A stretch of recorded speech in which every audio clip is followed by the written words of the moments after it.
और सदगुरु इसी असीमित आत्मा को असीम के साथ जोड़ के असीम बना देते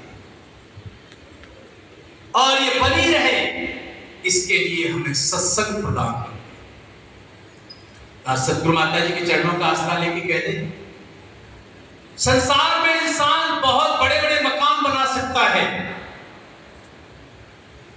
संसार में इंसान बड़ी बड़ी स्टेट्स खड़ी कर सकता है, बहुत बड़े ओहदे प्राप्त कर सकता है, लेकिन सत्संग प्राप्त नहीं कर सकता।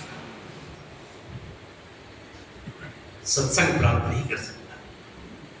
जो सत्संग आपको प्राप्त हुई है वो आसानी से मिलने वाली नहीं है, ऐसे नहीं मिलती, ये किसी प्रयास से नहीं मिलती। सत्संगति दुर्लभ संसारा, निमिष दंड भरे को बारा। संसार में अगर कुछ दुर्लभ है तो वो सत्संग है। और आज सतगुरु का कमाल देखिए, दुर्लभ काज सुलभ करि पावा। जो बहुत मुश्किल कार्य है मेरे लिए आसान हो गया, मेरे लिए सुंदर सुंदर भवन बन गए, मेरे घर तक संगत पहुंच गई। और दास कई बार ये सोच करके हैरान होता है कि हमारे बनारस के एक महात्मा है मिलन जी, जब उन्होंने प्रयास किया, सतगुरु से अरदास की, तो आज बॉर्डर पे खड़े हुए एक एक सैनिक के पास सत्संग पहुंच गई है, एक एक व्यक्ति के पास सत्संग पहुंचा दी सकती। कमाल है। तो ये सत्संग बहुत जीवन के लिए जरूरी है। ब्रह्म ज्ञान प्राप्ति के बाद अगर हम संगत नहीं करेंगे तो क्या हो जाएगा?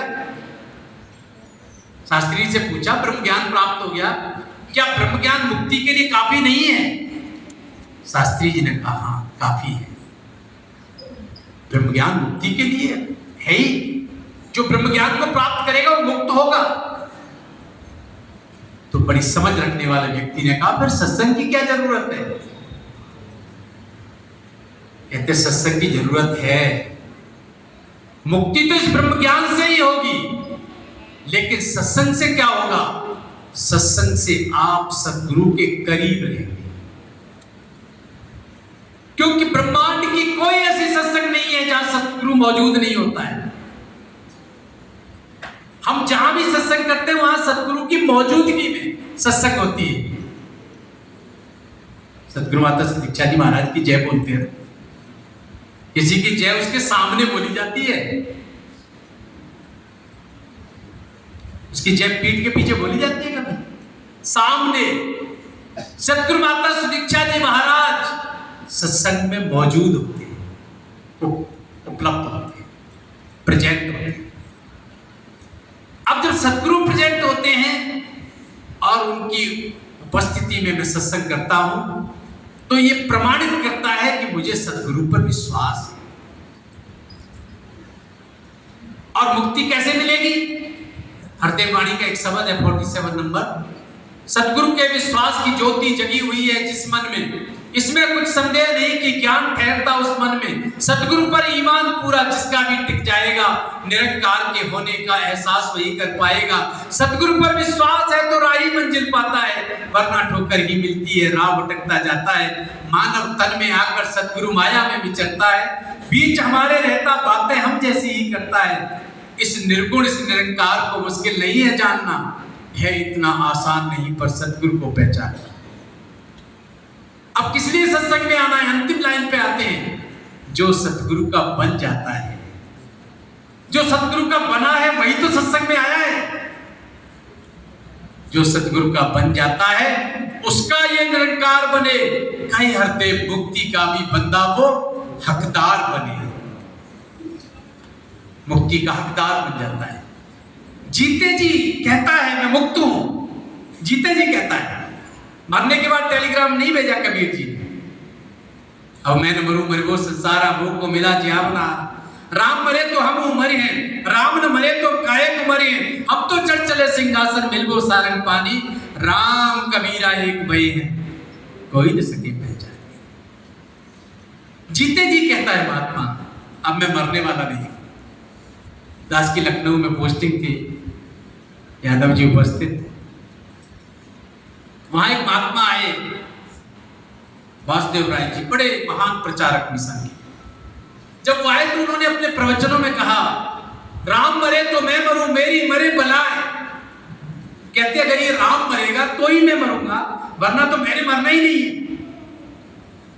तो एक जगह है नीलमंथा, वहां के स्थानीय मुखी महात्मा के घर में वो विश्राम कर रहे, दास भी वहां बैठा हुआ। तो एक महात्मा उनके चरणों में वैसलीन लगा रहे, मैंने का विनती की महाराज मैं सेवा कर लूं, कहते कर लूं। तो दास उनके चरणों में वैसलीन लगाते हुए कहा, आज तो आपने झूठ बोला था। उन्होंने पैर खींच लिए, कहते मैंने झूठ नहीं बोला।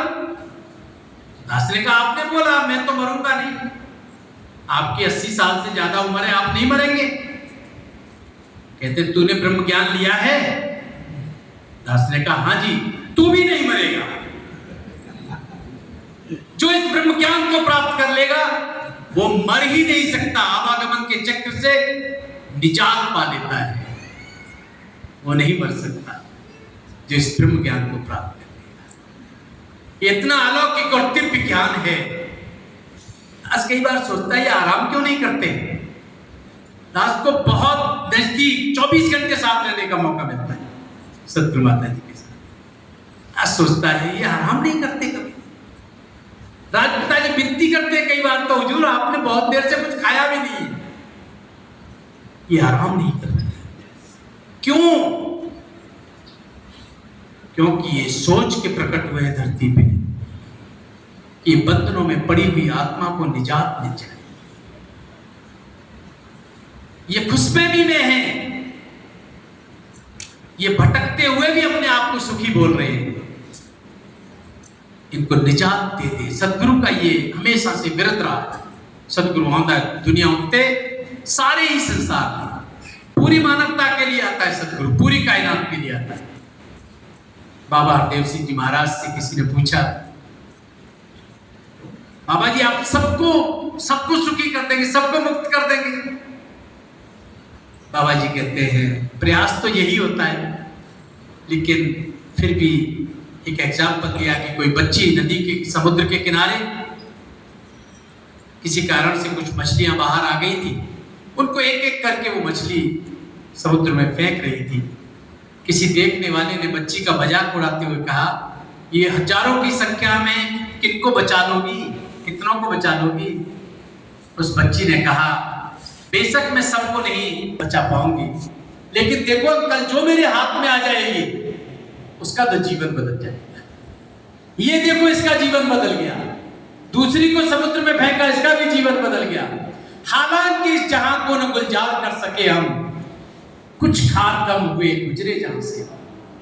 बाबा हरदेव सिंह जी महाराज फरमाते हैं, हालांकि इस पूरी दुनिया को जन्नत नहीं बना पाए, लेकिन वो जन्नत बन गए जो मेरे पास आ गए, जो मेरे करीब आ गए। ऐसे सतगुरु धरती पे प्रकट हैं।